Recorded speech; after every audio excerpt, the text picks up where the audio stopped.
Hello friends, a very warm welcome to all of you to the success educator. आप सभी लोगों का स्वागत है। दोस्तों, इस वीडियो में हम बात करेंगे जो आपका सिलेबस है जूनियर ऑफिस असिस्टेंट आईटी के लिए, वो थोड़ा डिटेल में डिस्कस करने की कोशिश करेंगे और जानेंगे कि क्या क्या इंपॉर्टेंट टॉपिक्स हैं जो कि आपको कवर करने चाहिए इस एग्जामिनेशन को क्लियर करने के लिए। चलिए स्टार्ट करते हैं आज का वीडियो।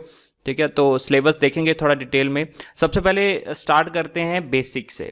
कंप्यूटर में देखिए, जो आपको बेसिक जो पढ़ने हैं पहले, तो वो आपको सब कवर करना पड़ेगा, क्योंकि बेसिक पार्ट जो है वो आपका मैक्सिमम, अगर हम बात करें तो 80 to 90 क्वेश्चंस जो हैं आपका बेसिक कवर करता है 120 में से। ठीक है, तो बेसिक इंपॉर्टेंट है सबसे पहले करना, तो वो देख लेते हैं कौन कौन से टॉपिक हैं। तो ये जो है आपके सामने वो सारे टॉपिक है जो कि बेसिक कवर करते हैं। इसको कवर करना बहुत ही ज़रूरी है, क्योंकि आपके 80 से 90 क्वेश्चन जो हैं इस टॉपिक में से ही कवर होंगे। तो थोड़ा देखते हैं डिटेल में। देखिए, हिस्ट्री में आपको क्या क्या करना होता है। हिस्ट्री में अगर आप ऑलरेडी तैयारी कर रहे हैं तो आपको पता होगा, सबसे पहले तो आपको इसकी जनरेशन पढ़नी है। देन आपकी जो कोई भी कंप्यूटर इन्वेंट हुआ है इस समय में, ठीक है, अभी तक का जो भी इन्वेंशंस की गई हैं कंप्यूटर से रिलेटेड, वो आपको करना होगा। आपको पता करना है कि फास्टेस्ट कंप्यूटर कौन सा है, अगर इंडिया की बात करें या फिर वर्ल्ड की बात करें, तो इस तरह के क्वेश्चन यहाँ पे पूछे जाते हैं। फिर आपको जो है आगे क्लासिफिकेशन भी करना होता है कंप्यूटर का। ठीक है, अब क्लासिफिकेशन करने के लिए वो वेरियस एस्पेक्ट्स है, जैसे कि based on work, based on size and based on your purpose. ठीक है, तो ये तीन टाइप के होते हैं। साइज के बेस पे आपको क्लासिफिकेशन करना होता है, उसके वर्क के बेस पे, और तीसरा जो है उसका पर्पस क्या है यूज करने का। ठीक है, तो इस तरह से जो है आपको इसकी तैयारी करनी है। जनरेशन, इन्वेंशन, फास्टेस्ट कौन सा है, और कौन कौन से भारत के कंप्यूटर हैं और वर्ल्ड के कंप्यूटर हैं, उनकी डेट्स वगैरह याद रखनी है, और इन्वेंटर कौन थे वो याद रखने हैं। देन आपको क्लासिफिकेशन इसका करना होगा। तो ये सब जो है आपको कंप्यूटर हिस्ट्री में पढ़ना है। ठीक है, कंप्यूटर मेमोरी की अगर हम बात करें तो मेमोरी में सबसे पहले तो आपको डिफ्रेंशिएट करना आना चाहिए कि प्राइमरी कौन सी होती है और सेकेंडरी मेमोरी कौन सी होती है।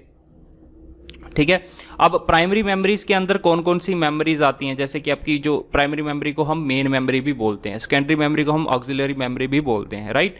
तो प्राइमरी के अंदर कौन कौन सी मेमोरी आएंगी और सेकेंडरी के अंदर कौन कौन सी मेमोरी आएंगी, ये आपको यहाँ पे करना होगा। ठीक है, इसके अलावा आपको यहाँ पे मेमोरी की हायरार्की जो होती है, ठीक है, मेमोरी हायरार्की जो होती है वो भी आपको करके जाना होता है। यानी कि एक क्वेश्चन पूछा आता है कि सीपीयू के साथ कौन सी मेन मेमोरी जो है यहाँ पे जो है डायरेक्टली कनेक्ट में रहती है, जैसे कि आपकी रजिस्टर्स होते हैं सबसे तेज़। ठीक है, रजिस्टर्स, फिर आपके कैशे वगैरह आते हैं। तो इस तरह से जो हायरार्की बनी हुई है ये आपको करना होगा। ये आपका कंप्यूटर मेमोरी का बहुत ही इंपॉर्टेंट पार्ट है। प्राइमरी मेमोरी के अंदर रैम रोम जो भी आती हैं ये आपको डिटेल में पढ़ना है, और सेकेंडरी मेमोरीज के अंदर जो भी हार्ड डिस्क, हार्ड टेप, जो आपकी मैग्नेटिक टेप्स वगैरह आती हैं उसको आपने डिटेल में करना है, राइट। अब करंट समय में कौन सी यूज़ होती है इसके बारे में थोड़ा सा डिटेल में जानिएगा, राइट। तो अभी तो सॉलिड स्टेट ड्राइव जो है हम सेकेंडरी तौर पे यूज़ करते हैं और हार्ड डिस्क यूज़ करते हैं। ठीक, इसके अलावा कंप्यूटर हार्डवेयर और सॉफ्टवेयर में आपको क्या करना है। हार्डवेयर की बात करें तो इसमें आपको इनपुट आउटपुट जो डिवाइसेस होती हैं उसको कवर करना होगा, राइट। जो इनपुट डिवाइसेस कौन सी हैं, आउटपुट डिवाइसेस कौन सी हैं, इसके अलावा जो आपकी पॉइंटिंग डिवाइसेस होती हैं वो आपको कवर करना है, राइट। तो ये सभी जो है आपको यहाँ पे कवर करना होगा। अब सॉफ्टवेयर में क्या करते हो आप, सॉफ्टवेयर में इसके टाइप्स जानते हो। ठीक है, सॉफ्टवेयर के कौन कौन से टाइप होते हैं, जैसे कि आपका सिस्टम सॉफ्टवेयर है, एप्लीकेशन सॉफ्टवेयर है, and then your special purpose जो सॉफ्टवेयर होते हैं, इनमें डिफ्रेंशिएट करना, और कौन कौन से सॉफ्टवेयर इसके अंदर आते हैं एग्जाम्पल के साथ। ठीक है, वो आपको क्वेश्चन पूछे जाते हैं। तो याद रखिएगा, हार्डवेयर और सॉफ्टवेयर में बस आपको इतनी सी चीज़ें पढ़नी है। इसके अलावा अब आप बात करेंगे ऑपरेटिंग सिस्टम के बारे में। तो ओएस में क्या क्या आता है। पहले तो ओएस के टाइप्स आपको पूछे जाते हैं कि बैच प्रोसेसिंग क्या होता है, टाइम शेयरिंग क्या होता है, मल्टी यूज़र, सिंगल यूज़र जो आपका ऑपरेटिंग सिस्टम होता है वो क्या होता है। देन इसके अंदर ही आपने एमएस डोस को कवर करना होता है। ये एमएस डोस जो है ऑपरेटिंग सिस्टम का ही पार्ट है, क्योंकि पहले जो है हम एमएस डोस को यूज़ करते थे, डिस्क ऑपरेटिंग सिस्टम को, राइट। तो आपको यहाँ पे ये भी करना होगा। देन आपको ऑपरेटिंग सिस्टम के जो नेम्स होते हैं, अभी तक क्या क्या यूज़, जो आपके हिस्ट्री से लेकर अभी तक ऑपरेटिंग सिस्टम कौन कौन से चेंज हुए, ठीक है, और ये जो क्वेश्चन है आपको डायरेक्टली पूछे जाते हैं। इसके अलावा मोबाइल से operating system, mobile operating system जो अभी आप मोबाइल यूज़ करते हो, एंड्रॉयड हो गया, जो अलग जो होते हैं आपके जो भी ऑपरेटिंग सिस्टम, वो आपको यहाँ पे कवर करना होगा। MS DOS की कमांड्स भी इसी के अंदर आ जाएंगी, वो बहुत ही ज़रूरी है, वहाँ से डायरेक्ट क्वेश्चन पूछा जाता है, 1 या 2 क्वेश्चन पक्का पूछा जाता है, ठीक है। तो ये आपने ऑपरेटिंग सिस्टम में से करना होगा। विंडोज़ की अगर हम बात करें तो विंडोज़ XP से लेकर विंडो 10 तक जो भी अभी तक आई हैं उससे रिलेटेड आपको जो है क्वेश्चन पूछे जा सकते हैं। तो उसकी हिस्ट्री से लेकर अभी तक जो जो इन्वेंशंस हो चुकी हैं वो आपको यहाँ पे कवर करना होगा। प्रोग्रामिंग बेसिक्स की अगर हम बात करें तो यहाँ पे मैं प्रोग्रामिंग टेक्निकल की वर्ड की बात नहीं कर रहा हूँ, यहाँ पे प्रोग्रामिंग के बेसिक्स जो होते हैं जैसे कि हाई लेवल, लो लेवल, जो assembly level and machine level languages क्या क्या होती हैं, इसके अंदर कौन कौन सी लैंग्वेज आती हैं, तो ये आपने यहाँ पे थोड़ा सा देखना है, ओवरव्यू लेना है इसका, ठीक है, राइट। इसके अलावा प्रोसीजरल ओरिएंटेड लैंग्वेजेस कौन सी होती हैं, ऑब्जेक्ट ओरिएंटेड प्रोग्रामिंग लैंग्वेजेस कौन सी होती हैं, ठीक है, तो ये भी आपने प्रोग्रामिंग बेसिक्स के अंदर यहाँ पे कवर करना है। तो ये बेसिक पार्ट है आपके कंप्यूटर का। देन कंप्यूटर की सिक्योरिटी, आपको पता है एंटीवायरस के बारे में, वायरस कौन कौन से होते हैं, राइट, ये सभी जो है आपके सिक्योरिटी के अंदर आ जाएगा। एनक्रिप्शन क्या होता है, डिक्रिप्शन क्या होता है, सिफर डिसिफर क्या करना, ये क्या होता है, ठीक है। मालवेयर आपको इसके अंदर पढ़ना है कि टाइप ऑफ जो साइबर अटैक होते हैं वो किस किस प्रकार के होते हैं, कैसे कैसे अटैक्स कर सकते हैं जो साइबर हैकर्स होते हैं। तो ये जो है आपका पार्ट कंप्यूटर सिक्योरिटी में आता है, इंपॉर्टेंट पार्ट है ये भी आपका। देन आपका कंप्यूटर आर्किटेक्चर आता है। कंप्यूटर आर्किटेक्चर में आपको क्या देखना है कि हमारे पास क्या क्या कंपोनेंट्स होते हैं, जैसे कि CPU होता है जिसको आप सिस्टम यूनिट भी बोलते हो।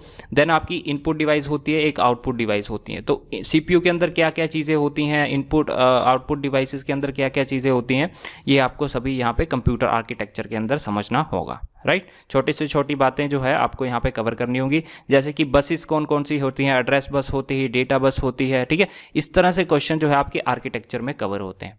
डाटा के जो डाटाबेस है इसके बेसिक कॉन्सेप्ट्स आपको थोड़े लर्न करने होंगे, जैसे कि सबसे पहले तो ये क्वेश्चन आ जाता है कि टाइप्स क्या क्या है, ठीक है। जैसे कि 3 मेन टाइप्स होते हैं, जैसे नेटवर्क जो आपका डेटाबेस होता है, हाइब्रिड डेटाबेस होता है, रिलेशनल डेटाबेस होता है, ठीक है। तो इस तरह से क्वेश्चन आपको यहाँ पे पूछे जाएंगे बेसिक डेटाबेस कॉन्सेप्ट में से। इसके अलावा जो है कौन कौन से कंपोनेंट होते हैं एक डेटाबेस में। कंपोनेंट मींस आपके जो फील्ड क्या होती हैं, रिपोर्ट्स क्या होती हैं, राइट, क्वेरीज किसको बोलते हैं, ये आपको यहाँ पे पढ़ना होगा, राइट। इसके अलावा आपको इसका आर्किटेक्चर पढ़ना है, ठीक है, कि आर्किटेक्चर कैसा होता है, ये कहाँ कैसे काम करता है इसमें। इसके अलावा डिसएडवांटेज एडवांटेज तो आपको थोड़ा सा देख लेना, ओवरव्यू बेसिक, वो वैसे पूछा नहीं जाता, ठीक है। इसके अलावा इसके अंदर एक आता है ER मॉडल। ER मॉडल आपको करना है, जरूरी करना है, ठीक है, एंटिटी रिलेशनशिप मॉडल जिसको आप बोलते हो। इसके अलावा इसके अंदर आपको कीज़ कवर करनी है। कीज़ में से 1 या 2 क्वेश्चन हमेशा पूछे जाते हैं, तो कीज़ जरूर करके जाइएगा, ठीक है। और इसके अलावा देखिए जो डेटाबेस की लैंग्वेज होती हैं, डेटाबेस की जो लैंग्वेजेस होती हैं वो भी आपने यहाँ पे कवर करनी है, जैसे कि DDL हो गया, DML हो गया, ठीक है। ये जो टर्म्स है बेसिक डेटाबेस कॉन्सेप्ट्स के अंदर आता है, इसको ज़रूर करके जाइएगा। देन आपका आता है मॉडल्स। मॉडल्स हमने क्या है 2 ही पढ़ने हैं इसमें, OSI मॉडल और TCP/IP मॉडल। TCP/IP में कितनी लेयर्स होती हैं, OSI में कितनी लेयर्स होती हैं, और इन लेयर्स का क्या क्या काम है, और इन लेयर्स के अंदर कौन कौन सी डिवाइसेस काम करती हैं, ये आपको जानना ज़रूरी होगा, ठीक है। तो ये 2 मॉडल आपको डायरेक्टली क्वेश्चन पूछते हैं। MS ऑफिस के अंदर आपने 3 चीज़ें तो इंपॉर्टेंटली कवर करनी है। MS Access को आप नहीं भी पढ़ेंगे तो भी चलेगा, लेकिन आपको MS वर्ड, पावरपॉइंट और एक्सेल हमेशा जो है करके जाना है। काफ़ी ज़्यादा क्वेश्चन यहाँ से पूछे जाते हैं। आजकल तो ज़्यादा क्वेश्चन जो है एक्सेल से भी पूछे जाने लगे हैं, तो कोशिश करिएगा कि एक्सेल को भी अच्छी तरह से करके जाएं। इसके कौन कौन से कंपोनेंट्स होते हैं, इसके अंदर क्या क्या चीज़ें होती हैं, कौन कौन से फॉर्मूलाज होते हैं, राइट। तो ये सब चीज़ें जो है आपने यहाँ पे करके जाना है। देन आपका इंटरनेट आता है। इंटरनेट के अंदर क्या क्या आता है, इंटरनेट के अंदर बेसिक टर्म जैसे कि वर्ल्ड वाइड वेब क्या होता है, इसका इन्वेंशन किसने किया था, कब किया गया था। देन आपकी डोमेन होता है, डोमेन्स के क्या क्या पार्ट होते हैं, ठीक है। आपका ईमेल होता है, ईमेल के कितने पार्ट्स होते हैं। वैन, लैन, पैन, मैन, जो मेट्रोपॉलिटन एरिया नेटवर्क है, पर्सनल एरिया नेटवर्क है, लोकल एरिया नेटवर्क है, जो वाइड एरिया नेटवर्क है, इसके क्या क्या काम है और इसके अंदर क्या क्या चीज़ें आती हैं, ये आपको कवर करना है। देन आपका IP एड्रेस और MAC एड्रेस आपको कवर करना होगा इंटरनेट के अंदर ही, ठीक है। तो काफ़ी सिंपल टॉपिक है, ये बेसिक टॉपिक आपको कवर करके जाने हैं। फिर आपकी नेटवर्क डिवाइसेस, ठीक है, जैसे रिपीटर, हब, स्विच, ये जो है ये आपकी नेटवर्क डिवाइसेस हैं, ये आपको कवर करके जाना है। इसके अलावा मैंने यहाँ पे नहीं लिखा है बस जो आपकी टोपोलॉजीज होती हैं ना, जैसे बस टोपोलॉजी है, मैश टोपोलॉजी है, ये सारी जो आपकी टोपोलॉजीज हैं ये भी आपने करनी है ज़रूर, यहाँ से भी क्वेश्चन पूछे जाते हैं। तो ये मैंने आपको बेसिक जो है कंप्यूटर का पार्ट बताया जहाँ से क्वेश्चन डायरेक्टली पूछे जाते हैं। और ये मेरी बात मानो 80% का सिलेबस जो है 100 में से आपका कंप्यूटर का यही टॉपिक कवर करते हैं, तो इसको जरूर करके जाइएगा। अब हम बात करेंगे दोस्तों एडवांस टॉपिक जो कि कंप्यूटर में पूछे जाते हैं। ये रहे आपके सामने। जो सबसे पहले आपको कवर करना है HTML और CSS, क्योंकि ये जो है अभी ज़्यादा पूछे जाने लगा है आने वाले एग्जामिनेशंस में, क्योंकि और ये जो है इन सब में से सिंपल टॉपिक है। HTML और CSS जो है सबसे सिंपल टॉपिक है अगर हम बात करें एडवांस कंप्यूटर की। उसके बाद आपको C लैंग्वेज और C++ लैंग्वेज करना है, ठीक है। इसके अलावा आप जावा के लिए जो है सिर्फ जावा का आपने सिंटैक्स वगैरह देखना है, ठीक है। जावा का सिर्फ आपने सिंटैक्स वगैरह देखना है। आपको जो बेसिक क्वेश्चन ज़्यादा पूछे जाते हैं वो C या फिर C++ लैंग्वेज से पूछे जाते हैं, ठीक है। तो ये यहाँ पे अब C और C++ में आपने क्या क्या पढ़ना है। सबसे पहले तो इनका इन्वेंशन ईयर और किसने इन्वेंशन की थी, कौन सी ऑर्गेनाइजेशन इसके पीछे थी, राइट। देन आपको इसका सिंटैक्स वगैरह कवर करना है, ठीक है। सिंटैक्स क्या होता है, जैसे कि एक बेसिक प्रोग्राम है उसको हम कैसे लिखते हैं, बेसिक प्रोग्राम को लिखना आपको आना चाहिए, इस जो लैंग्वेज है पर्टिकुलर लैंग्वेज। देन आपको इससे रिलेटेड जो वेरिएबल्स होते हैं वो क्या होते हैं, इसके रिलेटेड जो कीवर्ड्स होते हैं वो आपको देख के जाना है, कीवर्ड्स कितने होते हैं, कौन कौन से होते हैं, ठीक है। देन आपके आइडेंटिफायर जो होते हैं, आइडेंटिफायर्स क्या होते हैं इन लैंग्वेज में, फंक्शंस क्या होते हैं वो आपको थोड़ा सा करके जाना है, ठीक है। डेटा टाइप्स क्या होते हैं वो आपको करके जाना है। बस यहाँ से ही आपको मेनली क्वेश्चन पूछे जाएगा, क्योंकि ज़्यादा प्रोग्रामिंग का जो है इससे ऊपर नहीं जाएगा, वरना ये तो बीटेक का ही एग्जामिनेशन हो जाएगा एक टाइप से। लेकिन इतना तो आपको जो है थियोरेटिकल पार्ट और इसका सिंटैक्स जो होता है, अगर आपको बेसिक प्रोग्राम पूछ लिया जाए, कैसा पूछता है एग्जामिनर, एक आपको बेसिक सिंटैक्स लिख के दे देता है और आपको क्या पूछता है, इसकी आउटपुट क्या होगी, ठीक है। तो इसकी आउटपुट क्या होगी ये आपको जानना ज़रूरी है, राइट। देन आपका आता है DBMS और RDBMS, इन दोनों में क्या फ़र्क है, इसके अंदर कौन कौन से डेटाबेसेस आते हैं, ठीक है। तो ये कॉन्सेप्ट जो है आपको इनमें कवर करना होगा। देन आपका आता है SQL structured query language, very important, यहाँ से क्वेश्चन काफ़ी सारे पूछे जाते हैं। इसका टेबल कैसे बनता है, कैसे SQL क्वेरीज काम करती हैं, ये आपको यहाँ पे थोड़ा सा बेसिक इसका कवर करना होगा, ठीक है। एटलीस्ट बेसिक तो इसका जो है इनका कवर करना ही है आपको, ताकि आपके जो है मार्क्स यहाँ पे कटे ना, ठीक है। देन आपका डेटा रिप्रेजेंटेशन वगैरह आ जाता है, ठीक है। तो वो आप देख सकते हो डेटा रिप्रेजेंटेशन, जैसे 0 और 1 की फॉर्म में जैसे डेटा होता है, अलग अलग जो टाइप्स के डेटा रिप्रेजेंटेशन होती है वो आपको देखना होगा। तो ये टॉपिक जो है डायरेक्टली आपकी अरिहंत बुक में काफ़ी अच्छा दिया गया है। अगर आप अरिहंत की बुक से इसको कवर कर लेते हो then it is more than enough, ठीक है। इसके बाद आपको लॉजिक गेट्स, लॉजिक गेट बहुत ही इंपॉर्टेंट है। लॉजिक गेट से डायरेक्ट क्वेश्चन पूछा जाता है। कई बार क्या होता है, आपको डायग्राम पूछ लिया जाता है, ठीक है। डायग्राम ही पूछ लिया जाता है तो आपको आउटपुट पूछ ली जाती है कि इसकी आउटपुट क्या होगी, या फिर आपको डायग्राम दिया गया होगा और उसका जो आपको बताना है कि ये कौन सा डायग्राम है, किस टाइप का लॉजिक गेट है। तो कितने कितने टाइप के लॉजिक गेट्स होते हैं इसको ज़रूर कवर करके जाइएगा, डायरेक्ट क्वेश्चन यहाँ से पूछे जाते हैं, ठीक है। तो बस दोस्तों आपको ये सारे टॉपिक जो है जो कवर करने हैं।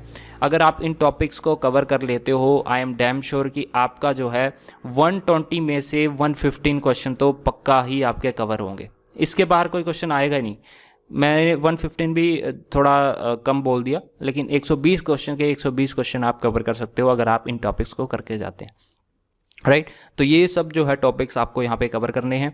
बाकी जो जो बुक्स होंगी उसके लिए मैं एक सेपरेट वीडियो बनाऊंगा, आज शाम तक जो आपको वीडियो मिल जाएगा कि जो जो बुक्स आपको फॉलो करनी है वो आप देख सकते हैं। बेसिकली आपको सभी को पता है कि कौन सी बुक आपको फॉलो करनी होती है। बेसिकली आपको सिर्फ अरिहंत की बुक फॉलो करनी है, बेसिक पार्ट उसका सारा कवर हो जाएगा दोस्तों। अरिहंत की बुक को आप एक बार पढ़ते हो फिर छोड़ देते हो, फिर बोलते हो मेरे को और बुक चाहिए, लेकिन अरिहंत की बुक को आप 3 बार रीड करिए, कम से कम 3 बार रीड करो, तब जाके जो है आपके कंसेप्ट क्लियर होंगे, ठीक है। जो कि नॉन कंप्यूटर बैकग्राउंड से है उनके लिए जो थोड़ा डिफिकल्ट होता है, तो उसको 2 या 3 बार बुक को पढ़िए, फिर आपको समझ आएगा। उसके बाद जो है आप जो है सेपरेट बुक्स को कवर कर सकते हैं, राइट। मैं आपको बताऊंगा ऑनलाइन सोर्सेज कहाँ कहाँ से आपको कवर करना है, तो ये सब जो है मैं आपकी नेक्स्ट वीडियो में बताऊंगा, जिसमें आप बुक्स और अदर जो इंटरनेट सोर्सेज से आप कवर कर सकते हैं वो सारा जो है मैं अगली वीडियो में बताऊंगा दोस्तों। तो वीडियो अच्छा लगे, वीडियो आपके लिए हेल्पफुल लगे तो वीडियो को लाइक जरूर करिएगा, चैनल को सब्सक्राइब कर लें। मिलेंगे नेक्स्ट लेक्चर में, तब तक के लिए जय हिंद।